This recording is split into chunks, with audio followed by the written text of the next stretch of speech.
이것을 우리에게 주실 하나님의 은혜로운 말씀은 로마서 15장 14절에서 19절의 말씀입니다. 제가 봉독해 드리도록 하겠습니다. 내 형제들아, 너희가 스스로 선함이 가득하고 모든 지식이 차서 능히 서로 권하는 자임을 나도 확신하노라. 그러나 내가 너희로 다시 생각나게 하려고 하나님께서 내게 주신 은혜로 말미암아 더 담대히 대략 너희에게 썼노니, 이 은혜는 곧 나로 이방인을 위하여 그리스도 예수의 일꾼이 되어 하나님의 복음의 제사장 직분을 하게 하사 이방인을 제물로 드리는 것이 성령 안에서 거룩하게 되어 받으실 만하게 하려 하심이라.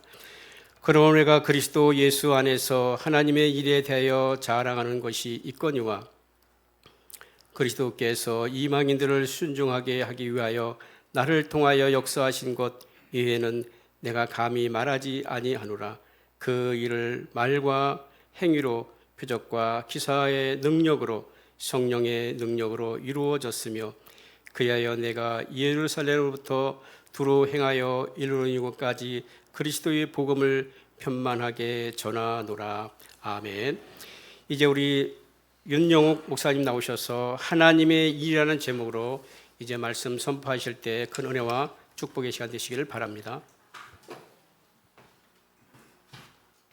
이 시간 이제 제가 12광주의 교회를 이제 와서 말씀을 나눌 것을 함께 이제 연락을 받고, 어떤 말씀을 좀 함께 나누면 좋을까 이런 생각들을 하고 좀 기도하면서, 제가 이제 14년 만에 처음으로 한국에는 이제 중간에 이렇게 한 달씩 몇 번 들어온 적은 있지만, 이렇게 장기간 한국에 온 건 14년 만에 처음이거든요. 제가 지난주가 이제 만 14년이 됐고요. 이제 만 14년이 지나고 이제 15년 차 이제 선교사의 삶을 살고 있는데, 그 14년 만에 처음 들어온 한국은 정말 놀라웠습니다.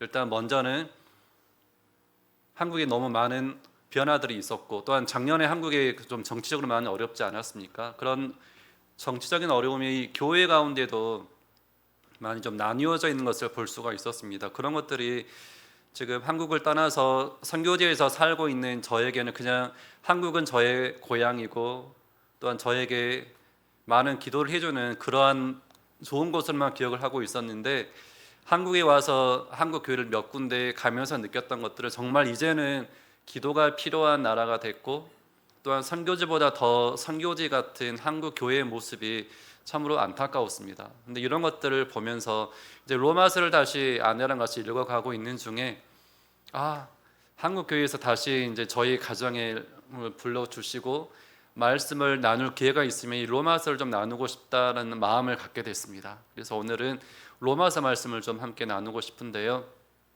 지금 로마서 1장 1절은 이렇게 시작을 하고 있습니다. 예수 그리스도의 종 바울은 사도로 부르심을 받아 하나님의 복음을 위하여 택정함을 입었다라고 하면서, 바울은 왜 내가 이 로마서를 쓰는지를 2절부터 7절까지 쭉 내려가고 있습니다. 바로 그 하나님의 복음이 하나님의 아들 그리스도 예수가 누구인가를 설명을 해주고 있거든요. 여러분이 잘 아시는 것처럼 사도 바울이 쓰고 있는 바울 서신은 그 앞부분에, 1장 그 앞부분에 내가 왜 편지를 쓰는지 그 이유를 그 속에 고스란히 담아서 쓰고 있는 바울 서신의 특징을 볼 수가 있습니다. 그렇다고 한다면 지금 로마서 1장 1절에서 하나님의 복음을 위하여 택정함을 입은 이 바울이라고 이야기를 하면서 2절부터 그리스도 예수가 누구인가를 설명해 주고 있거든요. 바로 그 그리스도 예수가 복음이라고 하는 것들을 지금 바울은 로마 교회에 지금 편지를 쓰고 있는 것입니다. 아시는 것처럼 바울은 로마에 여러 번 가고 싶었지만 아직 로마에 가지 못했었고, 그래서 이제 로마 교회는 바울이 세운 교회가 아닙니다. 그럼에도 불구하고 소문으로만 들었던 이 로마 교회를 향해서 편지를 쓰고 있는데, 그 편지를 쓰고 있는 내용이 보니까 복음이라는 것입니다. 야, 봐, 너네가 지금 복음을 들어야 돼. 이미 로마 교회는 오래전에 세워졌기 때문에 복음에 대해서 익히 알고 있었을 거라고 생각이 들지만, 바울은 다시 한번 이 복음을 설명을 하면서 이 예수 그리스도가 누구인지를 다시 설명을 하면서 로마 교회에 편지를 쓰고 있습니다. 이미 여러분도 복음에 대해서 다 알고 있는데 무슨 복음이야? 식상해하고 지루해할 수 있는 내용일지 모르겠지만 지금 바울은 이 로마 교회를 향하여서 이 복음을 다시 설명하고 너희가 다시 복음을 회복해야 되는 것을 이야기를 하고 있습니다. 그러면서 1장부터 2장, 3장, 4장, 15장, 13절까지 이 긴 장을 통해서 이 복음을 설명을 하고 있는 이 바울. 그러면서 이제 로마서 서신을 마무리하면서 우리 읽었던 15장 14절에 이렇게 설명을 하고 있죠. 내 형제들아라고 설명을 하고 있습니다. 내 형제들아. 정말 다정다감하게 부르면서 바울의 그 로마 교회를 향한 그 사랑하는 마음을 담아서 지금 부르고 있습니다. 내 형제들아, 내 형제들아 라고 하면서 지금 로마 교회의 모습을 세 가지 모습을 이야기를 해주고 있습니다. 자막이 나와 있는데요. 모든 선함이 가득 차고 모든 지식이 또한 차고 또한 서로 권하는 자인 것을 내가 확신한다라고 하고 있습니다. 바울은 아직 가보지 않은 로마 교회이지만 너네 교회를 생각할 때마다 선함이 가득하고 모든 지식이 차고 서로 권하는 자임을 나는 확신한다는 것입니다. 선함, 그냥 법 없이 살 수 있는 그러한 정도가 아니라 성령이 그 로마 교회 성도들 안에 내주함으로 인하여서 빛의 열매, 성령의 열매를 맺으면서 살아가고 있는 그러한 모습인 거죠. 모든 지식이 찼습니다. 세상 지식뿐만이 아니라 그리스도를 알고 또한 구원에 이르는 그 지식을 아는 것이 가득 찼다는 것입니다. 그러면서 서로 권하는 자인 거죠. 권면하고 있는 거죠. 상대방의 약점을 우리가 잡았을 때 그 사람의 약함을 대해서 질책을 하거나 그 사람을 흠집내서 그 사람이 힘들게 하는 것이 아니라 사랑하는 마음으로 그 상대방의 약점을, 그 상대방의 실수를 보았을 때 우리가 품고 나의 것인 것처럼 사랑하는 마음으로 권면해주고 어떻게 하면 함께 잘 세워져 갈 수 있을까라고 하는 서로 권면해주는 이러한 아름다운 사랑의 관계를 가지고 있는 로마 교회인 것을 바울은 확신한다라고 이야기를 하고 있습니다. 이처럼 선한 그 성령의 열매를 맺혀가고 있고 또한 지식이 꽉 차 있고 서로 사랑의 관계가 있는 이 로마 교회, 이렇다고 한다면 왜 로마서를 바울은 쓰면서 그들에게 편지를 보내고 있는 걸까요? 우리가 볼 때 이 정도면 완벽하지 않습니까? 교회 안에 선함이 있고 지식이 꽉 차 있고 서로 사랑의 끈끈한 관계가 맺어 있는 이 교회, 우리가 보기에는 완벽한 교회인 것 같습니다. 이 완벽한 교회 같은 이 로마 교회, 바울은 왜 이 서신을 쓰고 있을까요? 이렇게 15절에 나와 있습니다. 15절 이렇게 이야기를 하고 있죠. 그러나 내가 너희로 다시 생각나게 하려고라고 하고 있습니다. 그러나 지금 14절에는 로마 교회 정말 완벽한 교회야 라고 하지만 그러나라고 하고 있습니다. 지금 너네가 완벽한 교회이지만 봐봐, 너에게 뭐가 부족한 것 같아, 2% 부족한 것 같아 라고 하면서 바울이 이 서신을 쓰고 있다는 것입니다. 그래서 이 서신을 쓰는 그 이유가 너네 교회가 완벽한 것 같지만 그러나 하나가 부족해. 그래서 이 편지를 쓰는 이유는 내가 너희로 다시 생각나게 하려고라고 말씀을 하고 있는 것입니다. 너네가 복음을 들어서 익히 알고 있지만 이 복음에 합당한 삶을 살아낼 것을 지금 다시 한번 이야기를 하고 싶어서 바울은 이 편지를 쓰고 있다는 것입니다. 여러분의 삶은 어떻습니까? 지금 우리가 교회 안에 와서 예배를 드리고 있습니다. 경배하고 찬양을 드리고 있습니다. 기도하고 있습니다. 그러나 우리 안에 혹시 잊어버린 것들, 또 우리가 잃어가고 있는 것은 있지 않는지 우리의 삶을 돌아볼 수 있었으면 좋겠습니다. 그러나입니다. 그러나 내가 다시 너희로 생각나게 하려고, 우리가 복음의 감격 속에만 살 것이 아니라 이 복음에 합당한 삶을 살아내고자 하는 우리 안에 거룩한 갈망이 있어야 될 것입니다. 또 하나의 이 로마서를 쓴 이유가 15절에 뒤에 보면 나와 있는데 하나님이 내게 주신 은혜로 말미암아 내가 담대히 대략 너희에게 썼다라고 이야기를 하고 있습니다.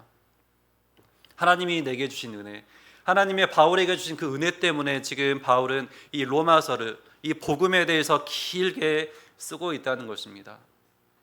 하나님의 바울에게 주신 은혜는 뭘까요? 예수를 믿는 사람을 잡아다가 핍박하려고 했었던 그 바울을 부르신 하나님, 사도행전 9장에 나와 있는 그 사건 자체가 바울의 은혜라고 생각을 하는 것이고, 또한 바울을 창세전부터 자신을 선택했다라고 하는 이 택함을 받은 이 사실이 은혜라고 이야기를 하고 있고, 또한 죄인 중에 괴수였지만 이방인의 사도로 아주 고귀한 직분을 맡겨주신 그 사실이 은혜이다라고 지금 바울은 이야기를 하고 있습니다.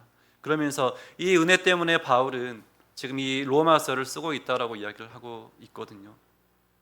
이 은혜 때문에. 그런데 이 은혜가 무엇인가 하면 16절에 또 바울은 길게 설명을 하고 있습니다. 이 은혜는 곧 나로 이방인을 위하여 그리스도 예수의 일꾼이 되어라고 이야기를 하고 있습니다. 이 은혜 때문에 바울은 예수 그리스도의 일꾼이 되었고, 또한 복음의 제사장, 하나님의 복음의 제사장 직책을 하고 있다라고 이야기를 하고 있습니다. 이 은혜 때문에 지금 바울은 하나님으로부터 받은 택정함을 받았고, 또한 귀한 사명을 받은 그 자체가 은혜였는데, 그 은혜 때문에 이제 그리스도 예수의 일꾼이 되었고 하나님의 복음의 제사장의 직책을 하게 되었다라고 이야기를 하고 있습니다.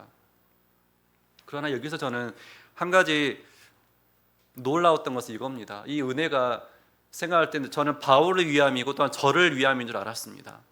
그런데 보시면 이 은혜는 곧 나로 이방인을 위하여인 것입니다. 이방인 때문에 제가 은혜를 얻은 것입니다. 제가 신대원 다닐 때 저희 같은 반에 이제 농아인 한 분이 입학을 했습니다. 그분은 이제 수화가 필요해서 저와 같은 반 되었고, 제가 그 수업 시간에 수화로 통역을 하면서 이제 함께 학교 생활을 했었는데요. 근데 그분이 저한테 가끔 하신 말씀이 있습니다. 제가 신대원에 합격한 것은 본인 때문이래요. 근데 그런 이야기가 뭐 그때는 이제 막 농담으로 들었는데, 이 말씀을 보면서 다시 그 동기 전도사님 저한테 했던 말이 생각이 났습니다. 그렇습니다. 제가 신대원에 들어갔던 것은 그분 때문이었던 거죠. 또 그분이 지금 목회를 잘 하고 계시거든요. 바로 바울의 고백이 이런 것 같습니다. 지금 본인의 은혜를 받아서 하나님의 그리스도 예수의 일꾼이 되었고 하나님의 복음의 제사장 직책을 감당하고 있지만, 그게 자기 때문이 아니라 이방인을 위해서라는 것입니다.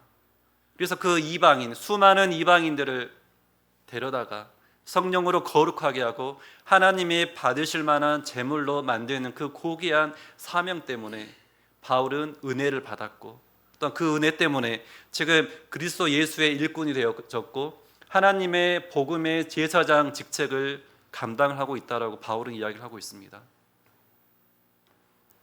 이해되십니까? 이 은혜. 여러분이 나 은혜 받았어 라고 하는 그 은혜가 여러분 개인이 아니라 여러분의 주변에 있는 사람을 때문에 여러분의 은혜를 받을 수도 있다는 것입니다. 그러하기 우리는 기억을 해야 될 것들이, 남을 위한 그런 삶을 살아가는 것들이 우리에게 고된 일이 아니라는 것입니다. 지금 바울을 보십시오. 바울은 이방인을 위해서 살아가면서 고백을 하고 있는 것들이 다 은혜다라고 하고 있지 않습니까?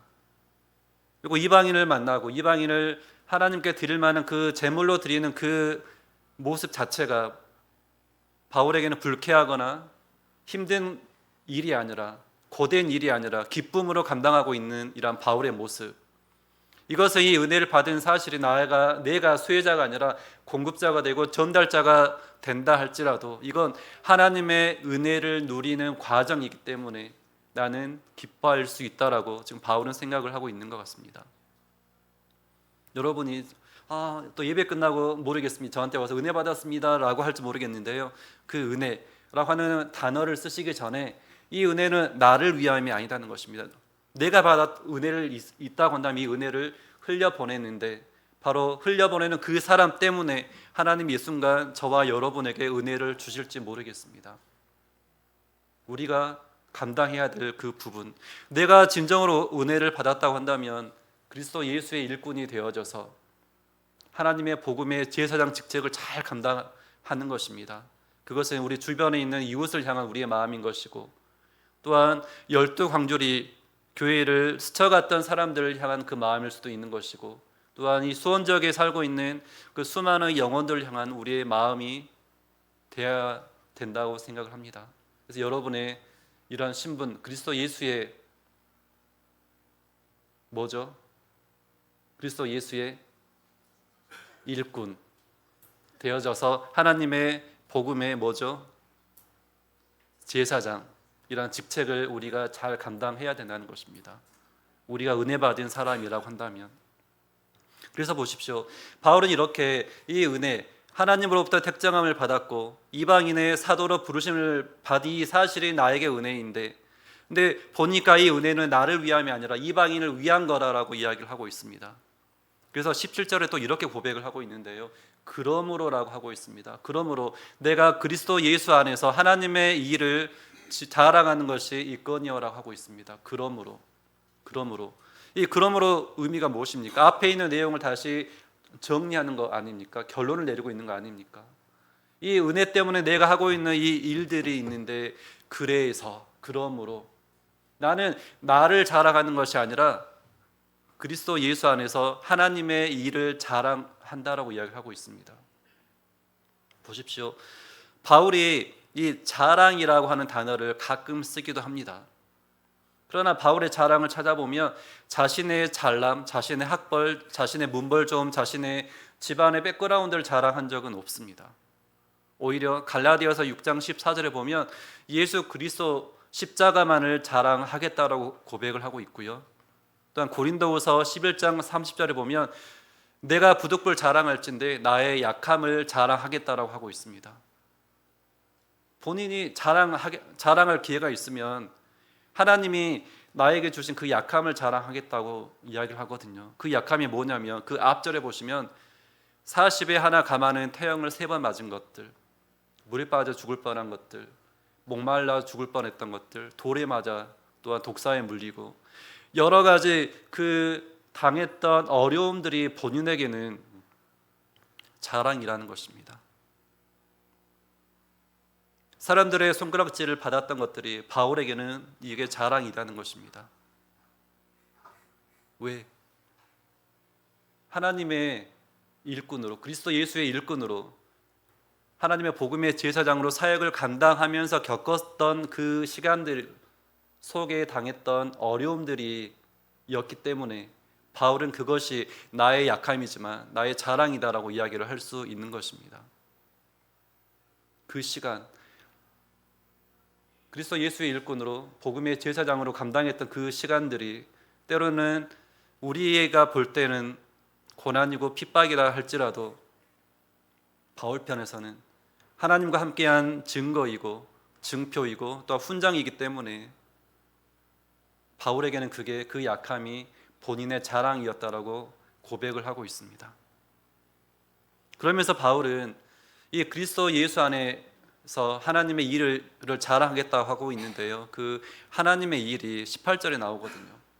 보면 그리스도께서 이방인들을 순종하게 하기 위하여 나를 통하여 역사하신 것 이외에는 내가 감히 말하지 아니하겠다라고 하거든요. 지금 이 17절에 이야기하고 있는 그리스도 예수 안에서 하나님의 일을 자랑하는데, 그 하나님의 일이 18절인 것처럼 나를 통하여서 이방인들을 순종하게 하신 그 그리스도의 사역을 지금 바울은 자랑하겠다라고 이야기를 하고 있습니다. 하나님의 일, 이방인을 순종하게 하는 것입니다. 이방인들이 교회 안에 찾아오게 되고 또 이방인들이 예수 그리스도를 나의 구주로 고백하게 하는 그 일을, 그 일 외에는 내가 이야기를 하지 않겠다라고 이야기를 하고 있는 것입니다. 저는 여기서 좀 이런 생각을 좀 해보고 싶습니다. 다시 바울이 왜 그리스도 예수 안에서 하나님의 일을 자랑하고 또한 그리스도께서 이방인을 순종하게 하는데 나를 통해서 하신 그 일을 자랑하겠다고 하는지, 그 부분을 좀 제가 함께 나누고 싶습니다. 첫 번째, 저는 이런 생각을 해봅니다. 지금 바울이 이렇게 1차, 2차, 3차 전도 여행을 다니면서 모진 어려움이 있었음에도 불구하고 그 모진 어려움이 이제는 나의 약함이지만 그게 나의 자랑이다라고 고백할 수 있는 그 이유는 무엇이었을까? 저는 이런 생각을 해봅니다. 첫 번째로 이 선교의 주체는 하나님인 것을 바울은 분명하게 알았기 때문인 것입니다. 이 선교의 주체가 하나님이라고 한다면 이 바울의 역할은 우리가 읽었던 것처럼 그리스도 예수의 일꾼으로 하나님의 복음의 제사장의 그 직책을 맡는 그것뿐이었던 것입니다. 하나님의 심부름꾼인 거죠. 하나님의 심부름꾼이었기 때문에 하나님이 주신 말씀에 따라서 순종하고 나아가고 하나님이 하라고 하는 그 모습 그대로 나아가며 되었기 때문에 바울은 그 시간이 결코 힘든 시간이 아니라 오히려 기쁨 가운데 그 시간들을 감당할 수 있었을 거라고 저는 생각을 합니다. 마찬가지 여러분의 삶의 주체는 바로 하나님이십니다. 여러분의 삶을 이끌어 가시는 분도 하나님이시다는 것입니다. 지금 제가 남아프리카 공화국에서 장애인 사역을 하고 있는데요. 처음에 제가 남아공에 가서 장애인 사역을 할 때는 제 나름의 그 플랜이 있었습니다. 가면 이렇게 해야지라고 생각을 하고 있었는데요. 하나님은 그냥 기가 막히게 저희 사역의 그림을 흩으시고 그림을 만들어가는 두 번의 사건이 있었는데요. 그 첫 번째 사건은 이거였습니다. 제가 처음 남아공에 가서 남아공 수화를 다시 배우고 또 농아인 교회를 첫 개척을 하고 그 다음에 우리 이제 농아인들의 삶의 모습을 보니까 조금 더 좀 약한 것 같아요. 그래서 이들에게 좀 더 도전을 주기 위해서 단기 선교를 준비를 했습니다. 이 6개월 동안 함께 수화로 공연을 하고 여러 가지 단기 선교 프로그램을 준비를 했거든요. 그래서 6개월 뒤에 남아프리카 공화국 안에 두 개 나라가 있습니다. 에스와티니가 하나가 있고 또 레소토가 있는데 그 두 나라 중에 하나, 이 에스와티니 단기 선교를 준비를 했습니다. 그리고 저희 6개월 동안 준비한 우리 교회 식구들과 함께 에스와티니 단기 선교를 갔어요. 에스와티니는 농아 교회는 없습니다. 농아 학교만 두 곳이 있거든요. 그래서 우리 팀원들과 함께 이제 첫 번째 농아 학교에 가서 준비한 수화 공연을 하고 또한 수화로 드라마를 하고 그리고 또 제가 이제 복음 제시를 하고 이런 시간이 이제 다 끝나갈 때쯤 몇몇 학생이 저희가 와서 이야기를 합니다. 우리도 당신처럼 예배를 드리고 싶습니다. 그러나 수화를 하는 목사가 없고 또 우리에는 농아인 교회가 없습니다라고 이야기를 합니다. 그냥 그런가 보다라고 우리 팀원들과 함께 이제 짐을 꾸려서 숙소에 오고 이제 또 그 다음 날 또 다른 두 번째 농아 학교에 또 방문을 합니다. 우리가 준비했던 프로그램을 다시 수화 공연을 하고 드라마를 하고 또 제가 복음 제시를 하고 이런 시간이 끝날 때쯤 또 몇몇의 농아인들이 저에게 와서 이야기를 합니다. 뭐라고 한 줄 아세요? 우리도 예배를 드리고 싶습니다. 그러나 수화를 하는 목사가 없습니다. 그리고 농아인 교회가 없습니다. 라고 하는 말을 듣습니다. 이 세 문장은 어제 들었단 말이거든요.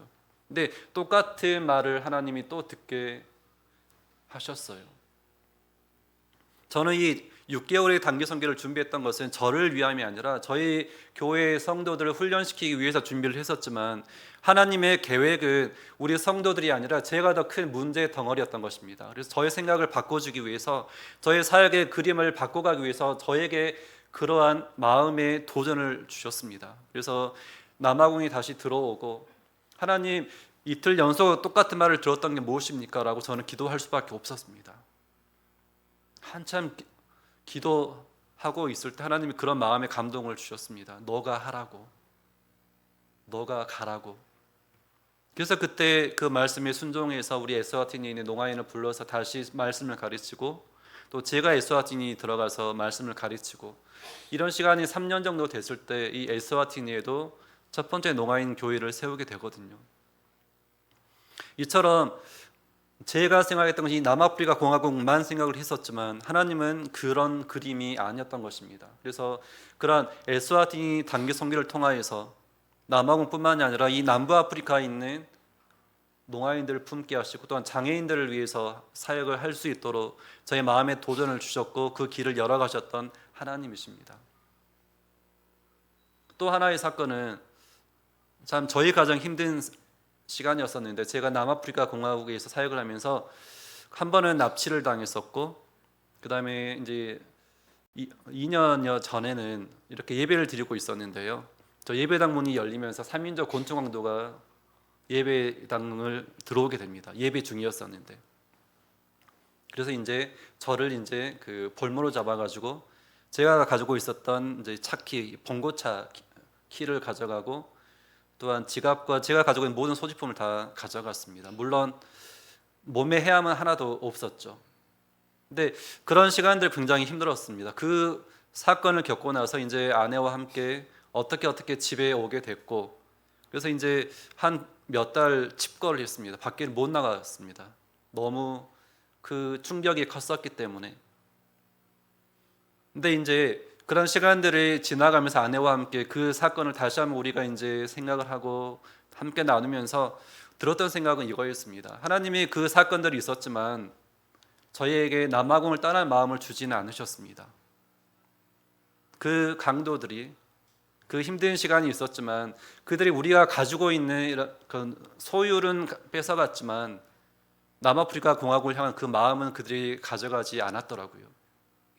그래서 그 시간 아내와 함께 힘든 시간이었었지만 다시 그 시간을 견딜 수 있었고 그 시간에 그 자리에 머물 수 있게 되었습니다. 그런데 놀라운 것은 이겁니다. 저희가 예배를 드리고 있었던 그 공간에서는 그 날마다 월요일부터 토요일까지 센터로 이용을 했었고 주일날 예배를 드리는 공간이었거든요. 주중에는 우리 이제 그 장애 아동들 데려다가 제가 치료 사역을 하고 또 오후 시간이 되면 동네 아이를 데려다가 방과후 수업, 영어를 가르치고 수학을 가르치고 숙제를 봐주는 그런 사역을 했었고 또한 그 장애인 학교 졸업반 학생을 데려다가 또 제가 사회적응 훈련을 프로그램도 일주일에 한 번 하고 이러한 많은 사역들을 날마다 아주 재밌게 하고 있었습니다. 또한 장애인들과 함께 작업장도 했었고 근데 저는 그 속에서 만족감을 갖고 있었죠. 정말 재밌어. 정말 잘하고 있어. 잘하고 있는 것 같아. 라고 하는 이러한 또 이 교만함이 스물스물 피어오르려고 할 때 하나님은 그 사건을 저희에게 주셨던 것 같습니다.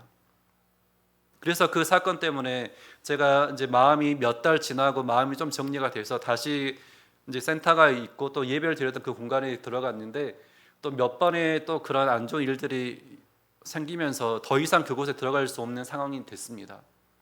그러면서 이제 저희가 이 센터로 이용했던 그 공간을 이제 도시로 이동을 하게 되거든요.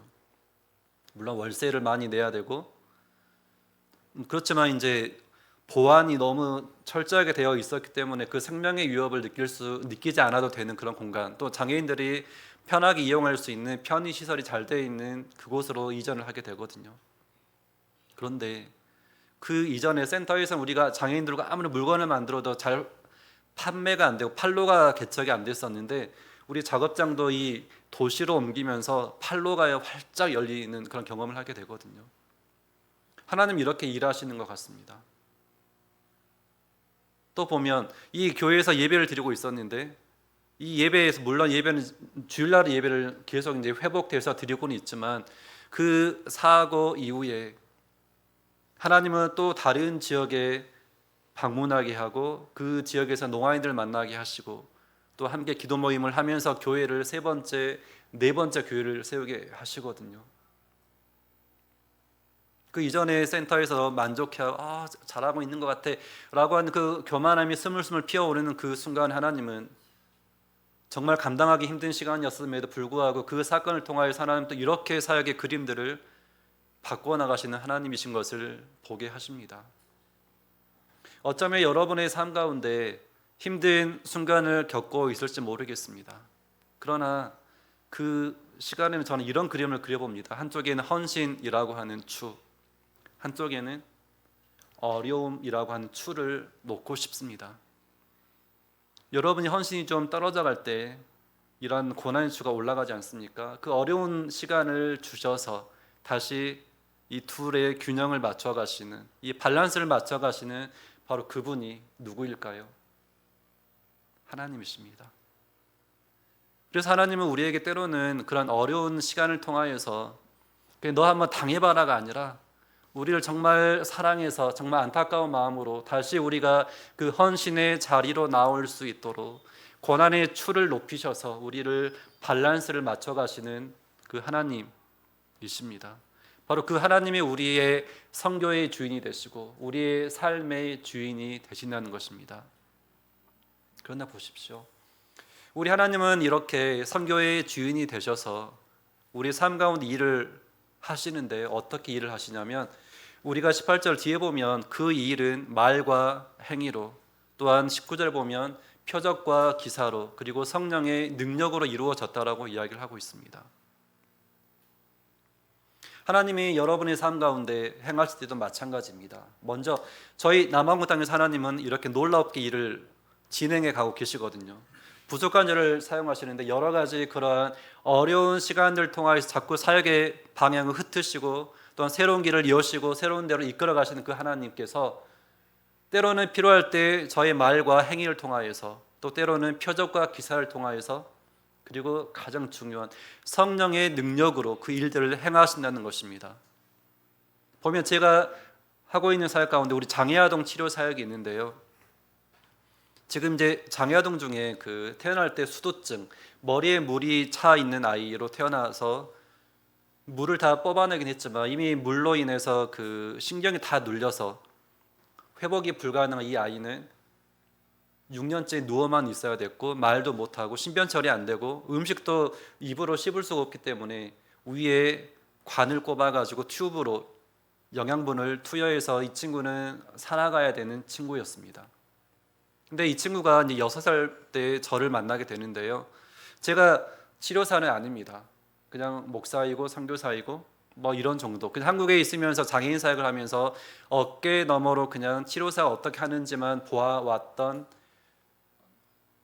제 자신을 하나님은 어떻게 이용하시냐면 이 6개월 동안 우리 이 여자친구랑 함께 물리치료를 합니다.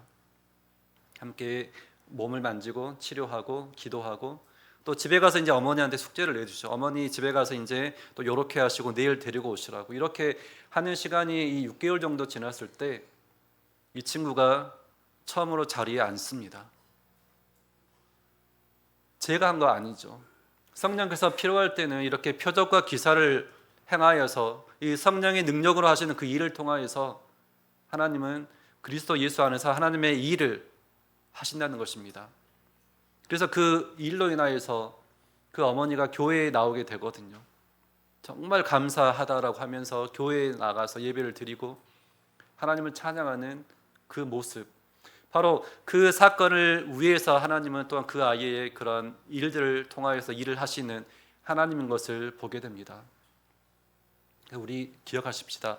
이 선교의 주체는 하나님이시고 우리의 삶의 주인은 바로 하나님, 우리의 삶을 이끌어 가시는 바로 그분은 하나님이시라는 것입니다. 또한 하나님이 우리 가운데 역사하실 때 때로는 우리의 말과 행위로, 때로는 표적과 기사로, 때로는 성령의 능력으로 그 많은 일들을 이루어 가신다는 것입니다.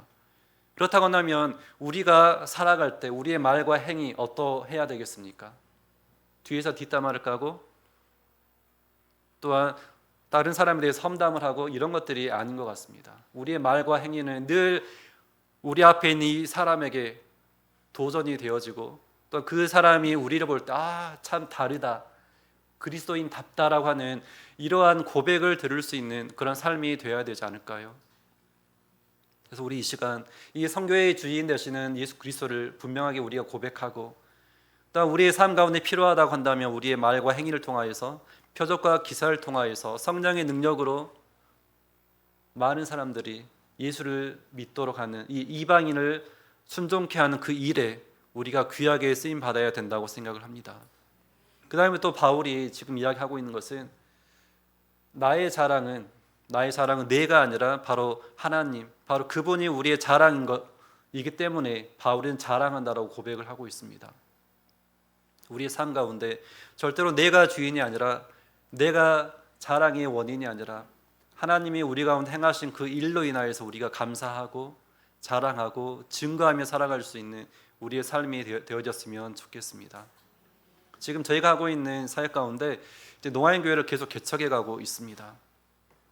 지금 남아공이 4곳이 개척이 되어졌고 에스와티니 한 곳이 있고 지금 또 제가 레소토라고 하는 또 다른 나라에 가서 이제 계속 이제 사역을 함께 하고 있는데요. 근데 이런 사역들을 하면서 하나님이 하시는 일들을 경험을 하게 됩니다. 제가 여러 지역에 가서 할 수 있는 건 아닙니다. 저는 몸이 하나이기 때문에 제가 갈 수 있는 곳은 한정되어져 있지만 저와 함께 훈련 받은 이 사람들이 다른 지역으로 흩어지면서 그들이 또 복음을 전하고 그러면 제가 나중에 가서 이제 다시 교회를 세우는 일들을 이렇게 해가고 있거든요. 그래서 저와 함께 훈련을 받고 있는 우리 농아인들 정말 열악한 곳에서 살고 있습니다. 저와는 비교가 되지 않는 그 힘든 곳에서 힘든 시간을 보내고 있음에도 불구하고 말씀이 그들 속에 들어갔을 때 그들은 그 저보다 더 큰 일을 하고 있는 것을 보게 됩니다. 지금 제가 이제 처음으로 14년 만에 한국에 나와 있다고 했는데요. 이제 얼마 전에 저희 이제 5월 달에 세 번째로 세운 교회에 2주년 감사 예배가 있었습니다. 작년까지 제가 남아공에 있을 때는 대부분의 행사는 제가 많은 부분을 이제 재정을 제가 이제 감당을 하고 행사를 진행했습니다. 그런데 이렇게 훈련받은 이 사람들이 올해 5월 달에 두 번째 이제 농화교회 감사 예배를 드리는데 이제 함께 훈련받았던 사람들, 이제 리더들이 자신의 호주머니를 열고 지갑을 열어서 그 행사를 준비해가는 과정을 함께 볼 수 있었고, 또 행사가 다 끝나고 나서 우리 성도들의 반응을 어땠는지를 사진과 함께 또 감사의 인사를 좀 많이 받았던 기억이 있거든요. 이처럼 말씀이 들어갔을 때 그들의 삶은 변화가 일어났었고, 또한 그들은 그러한 삶을 통하여서 자부심을 갖고 있는 것이 나는 그리스도 예수의 일꾼이고 하나님의 복음의 제사장 그 직책을 잘 감당하고 있다라고 하는 그런 고백을 하는 것을 볼 수가 있었습니다. 우리 삶 가운데 마찬가지라고 생각을 합니다. 다시 한번 정리하고 싶습니다. 우리의 삶의 주인은 누구이십니까? 맞습니다.